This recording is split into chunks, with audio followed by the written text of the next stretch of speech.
Theo Cury já aqui ao meu lado, nosso analista. Terceiro bom dia, hein, dessa quarta-feira. Bom dia, Vamos dando Theo. bom dia. Bom dia para você, Carol, e para quem está com a gente. Tudo bem, Theo? Tudo bem. Já falávamos sobre esse julgamento, a expectativa, inclusive, da conclusão desse julgamento lá no Supremo Tribunal Federal com o Theo Cury, que destacava. Vamos observar quais recados virão do Supremo ao Congresso. O que fica a partir dessa condenação, Theo? E também olhando para o caminho inverso, o que pode vir de recado do Congresso, agora analisando o futuro desses deputados condenados ao Supremo Tribunal Federal? Bom, vem sendo realizado um trabalho que o próprio ministro Flávio Dino, ele não é o relator desse caso específico, era o ministro Cristiano Zanin, mas o Flávio Dino ele é responsável por tratar sobre emendas parlamentares no Supremo Tribunal Federal e ele vem discutindo, fez isso de maneira muito intensa assim que chegou ao Supremo Tribunal Federal, com o Congresso Nacional, com o Poder Executivo, maneiras de trazer mais transparência para a execução das emendas parlamentares, para o envio, para a destinação desses recursos federais aos municípios brasileiros. Então, foi feito um acordo para melhorar esse processo. Ao longo do tempo, a relação entre o Legislativo e o Judiciário ficou muito desgastada por conta dessas decisões do Supremo, por meio das atuações dos ministros que são relatores desses casos, que investigam desvio de recursos parlamentares com relação aos deputados e aos senadores. Isso trouxe um desgaste muito grande. Os parlamentares dizem que é uma tentativa de cercear a atividade deles.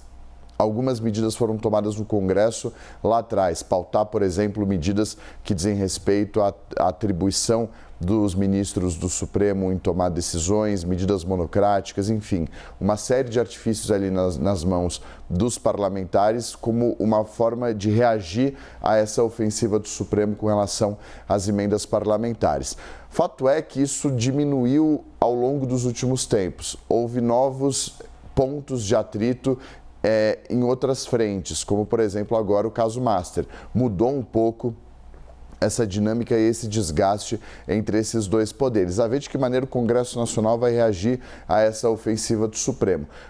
O ponto é que há inúmeras investigações no Supremo que dizem respeito a emendas parlamentares e a possíveis irregularidades nesses pagamentos, nesses direcionamentos das emendas parlamentares.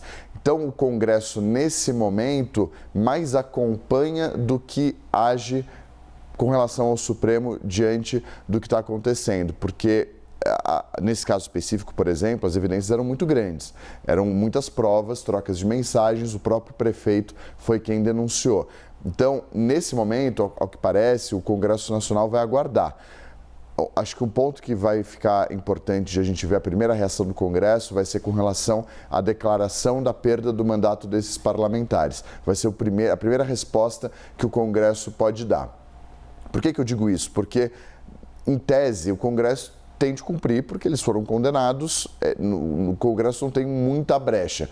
No passado, já tomou decisões como resposta. No caso da Carla Zambelli, por exemplo, deixou de tomar uma decisão e aquilo foi uma decisão e trouxe um novo desgaste, tanto que o ministro Alexandre de Moraes, que era o relator do caso, determinou que num prazo de 24 horas, naquele momento, a Carla Zambelli fosse de fato declarada sem mandato pela Câmara dos Deputados. Estou dizendo isso porque pode ser uma primeira resposta que a Câmara vai dar, de concordância ou de relutância com relação à decisão do Supremo. Mas essa decisão de ontem, ela inaugura essa ofensiva do Supremo com relação ao uso irregular das emendas parlamentares e devem vir, o próprio ministro Flávio Dino antecipou isso, a gente vem falando sobre isso na programação da CNN ao longo dos últimos dias, devem vir novas condenações, novas operações nos próximos tempos sobre uso irregular das emendas parlamentares. E para além desse recado entre os poderes, principalmente recado para a sociedade, é o que a gente vai acompanhando com o Theo Cury, que volta com outros destaques aqui para a gente. Até já, Theo. Até.